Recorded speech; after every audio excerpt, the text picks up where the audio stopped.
안녕하세요. 제가 만든 건 아니고요. 잘 보셨습니까? 네, 그래서 오늘 이 영화를 만든 감독님 모시고 이제 지금 진행을 하게 된 저는 정성호고요. 네, 감독님. 네.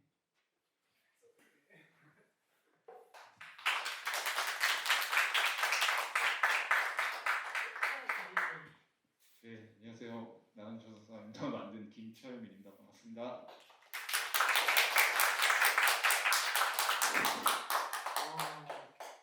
어제도 관객들이 꽉 찼었는데 오늘도 역시 관객들이 또 꽉 찼습니다.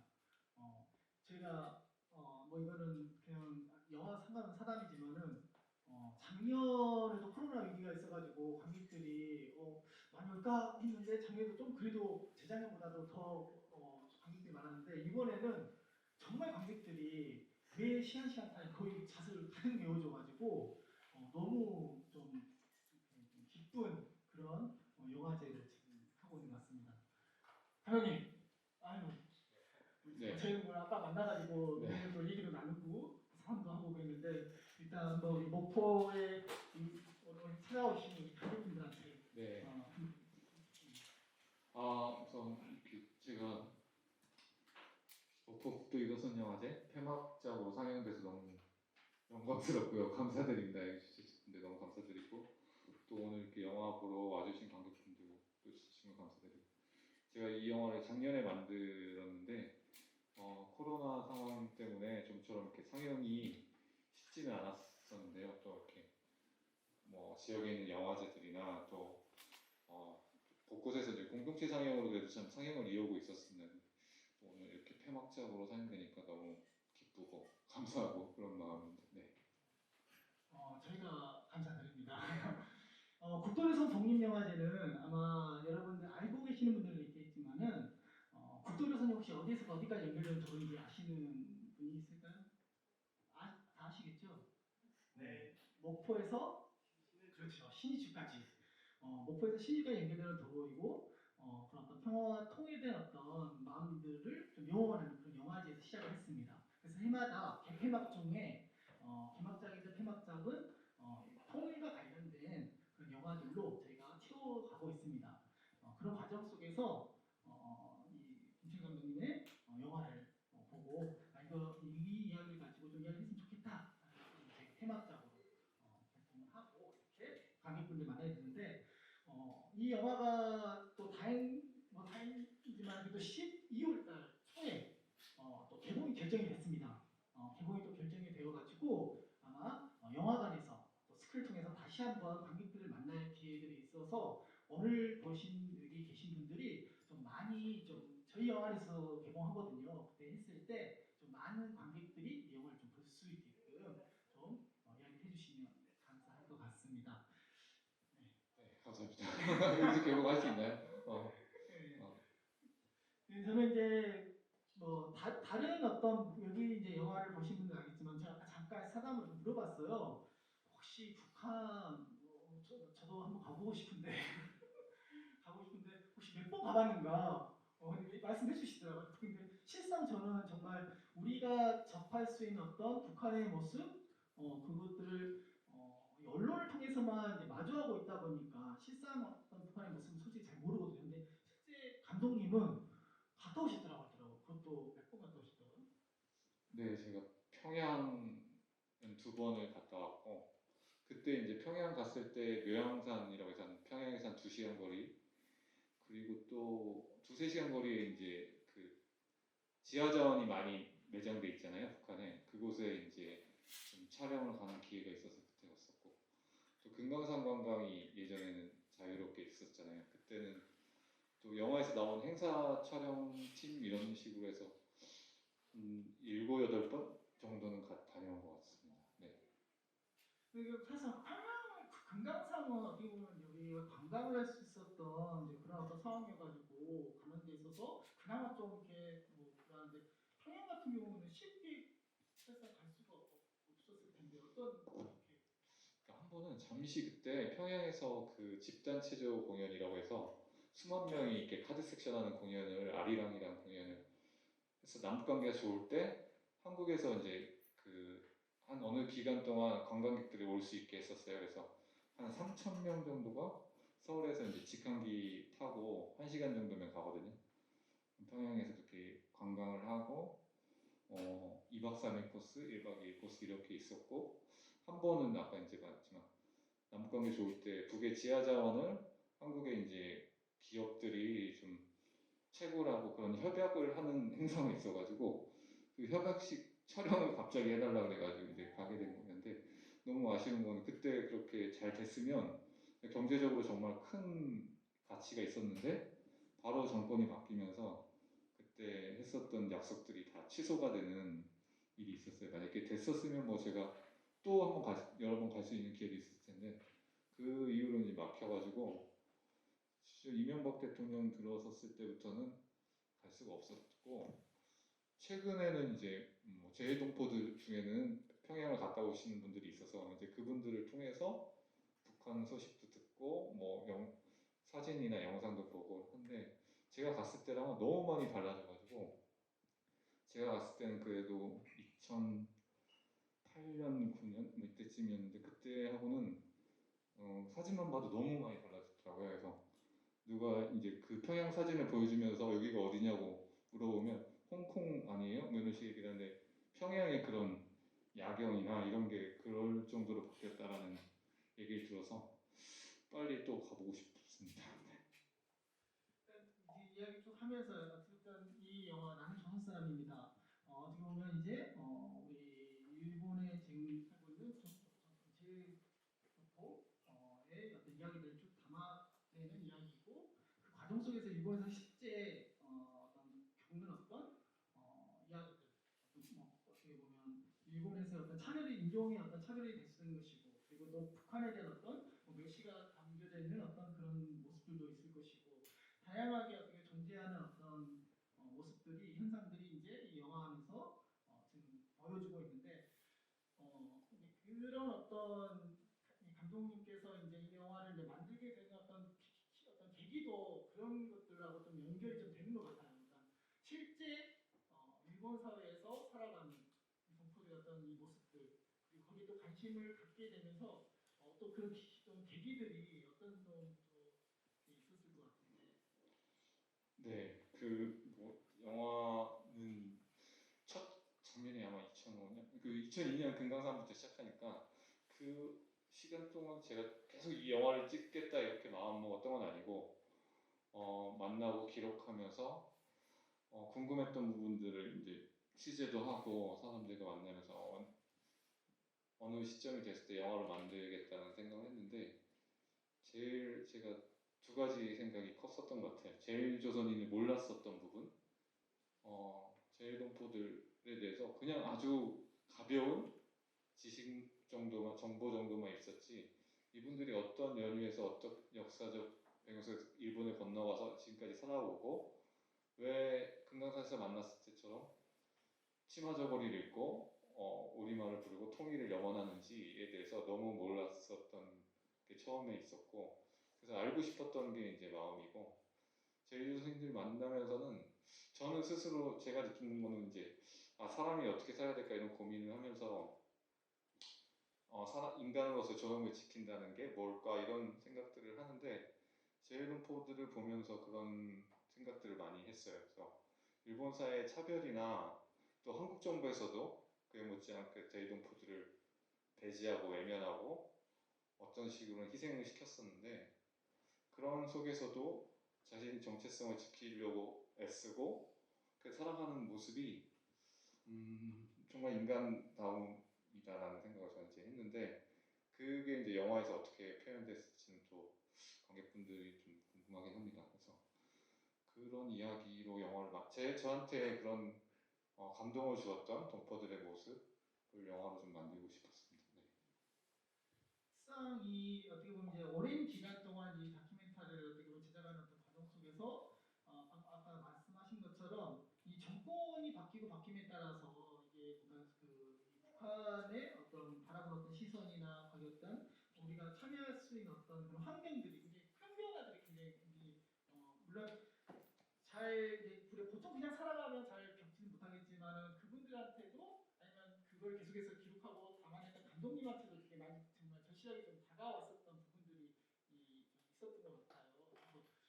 실제 이 조선 이 제일동포가 이 한국 사회도 그 어떤 상황을 바라봤을 때는 또 어떻게 또 이 한국 사회를 바라보고 또 그런 어떤 좀 이야기 고민들을 갖고 있었는지 그리고 지금의 좀 어떻게 보면 뭐 어떻게 큰 기대를 하고 왔었던 어떤 지금의 어떤 또 정부지만 또 그렇지 못한 어떤 지금의 상황들 뭐 최근에도 또 이제 아마 또 이렇게 서로 연락도 하고 또 얘기를 좀 하신 것 같아가지고 그런 이야기를 좀 해주시면 좋을 것 같습니다. 네. 그 제가 제일조선인들 보면서 약간 제주 동포들도 그런 얘기를 하신 남과 북에 좀 이어질 수 있는 고리 같은 존재일 수도 있다라는 얘기를 하시는데 그런 느낌도 받았거든요. 네, 제일동포 안에서도 분단이 존재하기 때문에 뭐 영화에 나온 총련, 민단, 또 민단에서 추방당한 한통련 이런 분들이 계세요. 그래서 조국의 상황, 남북의 상황에 따라서 그분들도 계속 대립도 하기도 하고 어떨 때는 화해도 하기도 하고 이런 게 이제 반복적으로 좀 지속되는 것 같습니다. 역사적으로 뭐 예전에 4월혁명 얘기를 많이 하시는데 4.19가 있을 때 뭐 정말 동포 사회도 뭔가 변화가 있었고 그러다가 박정희 대통령 정권이 들어서면서 또 되게 분열과 그런 게 암묵적인 시기가 있었고 그 이후에 또 한참 후에 이제 정권이 문재인 대통령 보면 좀 들어서면서 또 뭔가 변화가 있었고 뭐 이런 이제 조국의 상황과 동포들의 사회도 참 많은 우여곡절과 변화가 있는데 그 안에서는 그래도 저희보다는 어, 어느 면에서는 네, 그 남과 북을 더 잘 알 수 있는 고리가 있는 것 같아요. 조선학교에 다니는 아이들 같은 경우는 평양에 그 북한에 수학여행 가기도 하고 교류도 하고 뭐 이런 게 있고 반면에 또 그 학생들은 이제 그동안은 한국에는 올 수 없었긴 했죠. 그런 게 있었지만 또 그 일본 사회 안에서는 같이 어울려 살 수밖에 없는 거고 조금의 뭐 대립이나 이런 게 있을 수 있지만 크게 생활 공간에서는 같은 뭐 오사카 이쿠노쿠 같은 지역에서는 동포들이 엄청 많이 사는데 대부분 이제 제주도에서 오신 분들이 많아요. 4.3 항쟁의 역사적 배경도 있으신 분들도 많고 제주도에서 일제시대 살기 어려운 조건에서 일본을 건너가신 분들이 많은데 다 친척들이고 이런 관계이기 때문에 분단이라는 게 한 가족 안에도 들어있지만 또 그 안에서 뭔가 소통하기도 하고 이런 면이 좀 다른 것 같아요. 그래서 하지만 일본 사회도 우리의 정부 뭐처럼 되게 북한에 대한 적대적인 보도나 적대시하는 게 강하게 있기 때문에 그런 매스컴의 환경에서 사는 것은 좀 큰 어려움이기도 하죠. 네, 그런 측면이 좀 있고 그래서 통일에 대해서 많은 이제 기대와 또 실망도 있었던 것 같고 예, 그런 변화들이 좀 저도 동포들을 한 18년 정도 만나면서 느껴지는 것 같아요. 몇 년 전에 있었던 판문점 선언 같을 때는 기대가 정말 높았어요. 그래서 조선학교에 다니는 학생들이 강당에 모여서 그 남북의 정상이 판문점 오고 갈 때 환호성을 지르며 박수치는 모습을 영상으로 촬영을 해서 저한테 보내줬거든요. 기대감을 가지고 그런 날이 빨리 오면 빨리 뭔가 통일이 가까워지면 서로 평양에서도 만나고 금강산에서도 같이 동포들과 만나고 계속 자유롭게 오고 갈 수 있는 날이 너무 빨리 왔으면 좋겠다 이런 바람으로 그때 메신저로 막 얘기를 했던 기억이 나는데 예 그런 일이 있습니다. 네. 그 실상 그러니까 우리 조선학교에 다니는 학생들이 바라보는 어떤 통일에 대한 어떤 상과 실제 우리 한국사에서 살아가는 학생들이 바라는 어떤 통일의 상들은 분명히 엄연히 어떤 그런 뭐 차이도 있을 것이고 괴리도 있을 수도 있을 것이고 어떻게 보면 또 일본 사회에서 살아가는 데 있어서의 실질적으로 굉장히 솔직히 이제 저희는 얘기들은 이제 듣잖아요. 그래서 어떤 차별과 멸시와 어떤 그 인권유린들이 굉장히 심각하다라고 하지만 정말 어느 정도의 어떤 그런 이 일본 사회 안에서의 그런 것들이 겪고 있는지 네 이게 사실 제가 이제 만난 사람들 속에서는 조금씩은 다 차이가 있습니다. 어느 사람은 뭐 차별을 못 느꼈다는 분들도 사실 있는데 제가 대체적으로 대부분의 사람들은 극심한 차별을 느꼈다라고 해요. 근데 그게 뭐 물리적으로 제도적으로 압박감보다는 심리적인 압박감, 자기가 자기 고유의 정체성을 그냥 드러낼 수 없는 그런 무언의 압박감들이 엄청 컸다고 해요. 그런 거는 되게 심각한 수 있다고 생각하네요. 특히 사춘기에 학교를 다니는 학생들에게 제가 영화에서는 너무 아쉽게도 못 담았는데 중학교 2학년 고등학교 때 자기가 어떤 이유로 해서 학교에서 조선 사람이라는 게 이제 반하에 알려지면서 그분은 나이가 저랑 비슷한 나이대거든요. 그래서 학교에 도저히 다닐 수 없는 주변의 시선과 안 보이는 이지매 같은 뭔가의 가방이 없어진다거나 이런 이제 일들 속에서 심리적으로 정신적 스트레스 너무 심하게 받아가지고 학교도 못 다니고 사회생활이 안 되고 이런 이제 상실감 속에 있을 때 다행히 어느 역사 선생님인가 저 식민지 역사에 대해서도 알고 일본의 그런 잘못된 것 과거에 대해서도 아시는 선생님이 네가 잘못한 게 아니다. 조선이 나쁜 게 아니다 이런 얘기를 해주시면서 그때 정말 살아갈 희망을 느꼈다고 하고 그 계기를 통해서 이런 동포 사회에 있는 커뮤니티에 찾아가서 뭔가 배우려고 하고 이랬던 이야기가 있었는데 그분은 그 시절을 되게 정말 괴로웠다라고 말씀하세요. 이제 그런 분들도 있고 제도적으로 압박 차별들도 있고 오늘 제가 낮에 도쿄 제2초급학교라고 어머니에서 진행하는 상영회가 도쿄에서 있었는데 거기서 줌으로 관객과의 대화를 했었는데 그 중에 어머니 한 분도 그런 얘기를 하셨어요. 자기는 어린 시절 너무너무 힘들고 괴로워서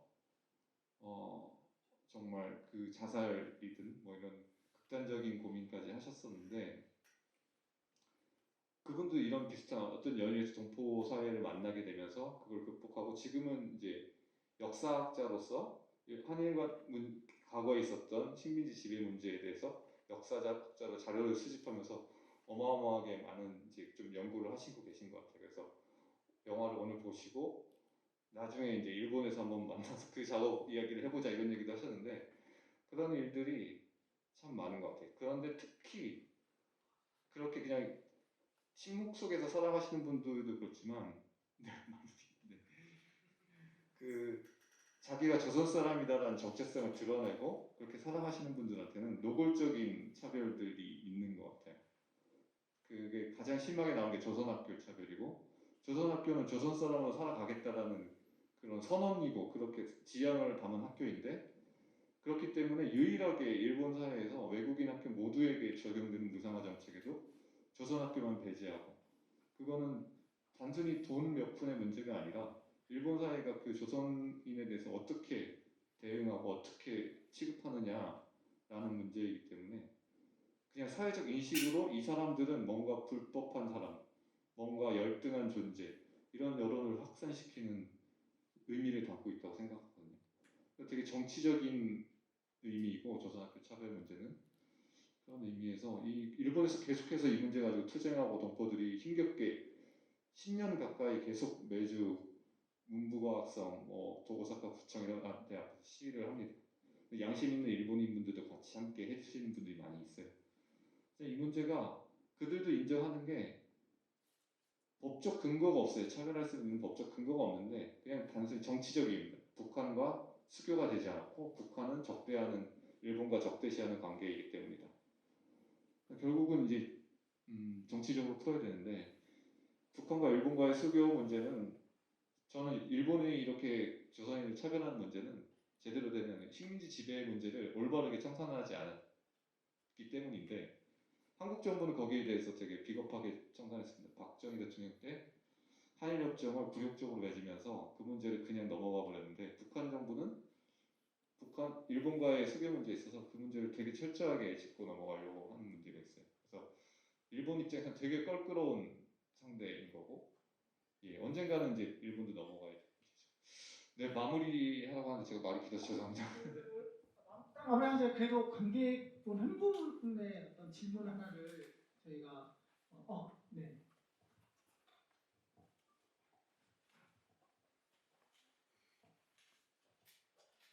영화 잘 봤고요. 그 제1한국인 문제를 김덕철 감독님, 김철민 감독님, 이기라 감독님 같은 분들이 이제 계속 영화를 만들어주고 계신데요. 이번 이제 나는 조선 사람입니다를 보면 이제 주로 제1한국인 2세대 분들의 이제 주로 이제 간첩 조작단 사건의 피해자분들이랄지 이제 그분들 이야기가 주로 메인이 돼서 나왔는데 다음 혹시 차기작을 만드신다면 제일 한국인 3세대 분들 아무래도 이건 이제 학교 무상 교육에서 이제 제외가 돼서 그거에 대해서 이제 그 시위를 하시는 분들 보면 여자 변호사님이 한 분 계신데 그분이 3세대신 것 같으시더라고요.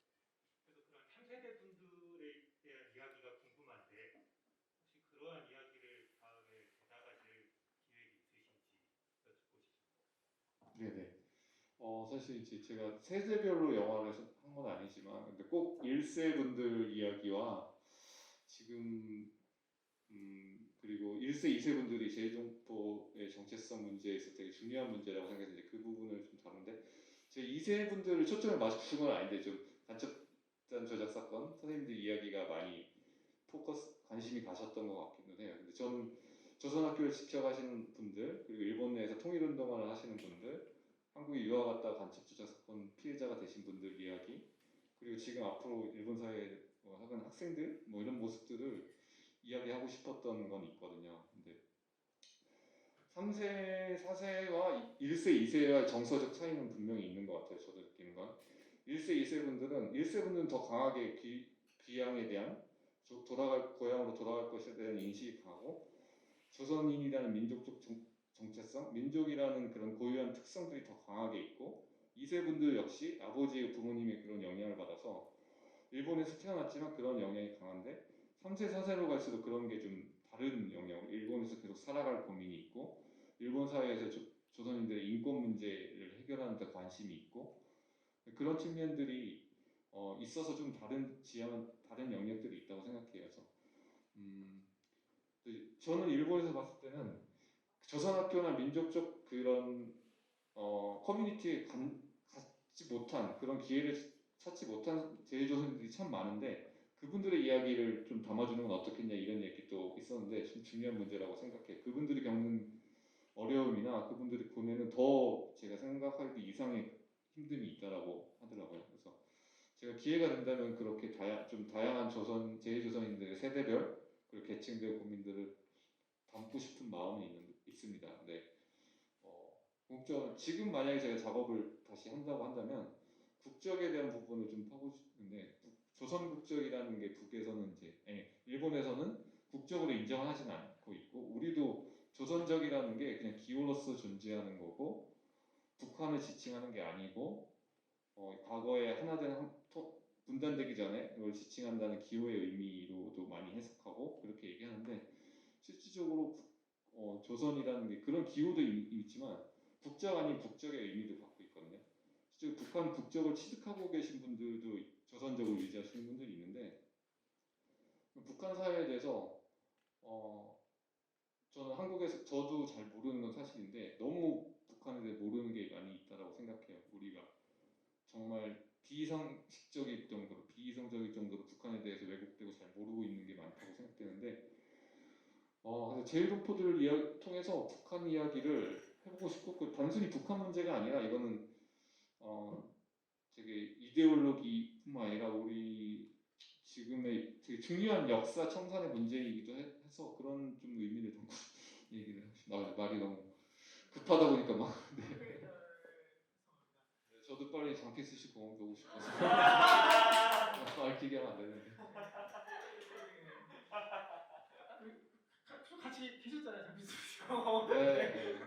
같이 있었는데 아무튼 너무 이렇게 일단 폐막작 상영과 함께 또 이렇게 객석이 가득 채워져 있으니까 좀 마음이 좀 정말 따뜻하고 훈훈한 합니다. 쭉 마무리를 할까 하는데요. 아무튼 오늘 너무 감사드리고 이어서 장필수님 공연에 들어갈 텐데 마지막 우리 관객분들한테 말씀 해주시고 정리하도록 하겠습니다. 네, 저도 오늘 많이 질문 주시진 않았지만 제가 얘기하면서 좀 막 뜨거워졌던 것 같아요. 분위기가 정말 말씀처럼 뜨겁고 공간이 너무 따뜻하고 좋고 그래서 막 지금 땀이 막 날 정도인데 그래서 그랬던 것 같고 관객분들이 또 이렇게 계속 집중해서 이렇게 봐주시니까 더 하고 싶은 얘기가 많았던 것 같은데 시간이 좀 짧아서 아쉬웠지만요. 뭐 또 다음에 이런 기회가 있으면 뭐 목포에서 정말 개봉한다면 개봉때 맞아서 한번 또 찾아뵐 수 있으면 좋을 것 같고 제가 영화로 제일조선인 문제를 다 설명하거나 제일조선인 분들 역사는 이렇다 이렇게 할 수는 없다고 생각합니다. 감히 너무 역사도 깊고 복잡하고 지난한 세월이 있었는데 이 영화가 좀 그런 분들 이렇게 보신 분들에게 그런 의문이든 관심이든 이런 것들을 던져주었으면 저는 좋겠습니다. 그래서 보시고 제일조선인들 관련된 다른 영화들도 보시고 책도 좀 찾아보시고 혹시 친척분 제가 만나보니까 친척분 중에 뭐 제일 일본에 건너가신 분들 꽤 많이 있더라고요. 아마 이 목포 지역에도 꽤 계실 것 같은데 그런 동포들 뭐 주변에 있는 친인척뿐만 아니라 역사에 대해서도 많이 관심 가져주시면 좋을 것 같습니다. 그렇게 해서 다 함께 더불어 좀 따뜻하게 살아가면 좋겠다 이런 마음으로 담았습니다. 네, 오늘 정말 감사합니다. 네. 12월에 시네마 나온 뒤에 내년 개봉하니까요. 오늘 오신 분들 꼭 한 분한테 보라고 한 분한테 보라고 할 수 있죠? 네. 감사합니다. 그러면 오늘 지구인은 여기서 마무리하도록 하겠습니다. 다시 한번.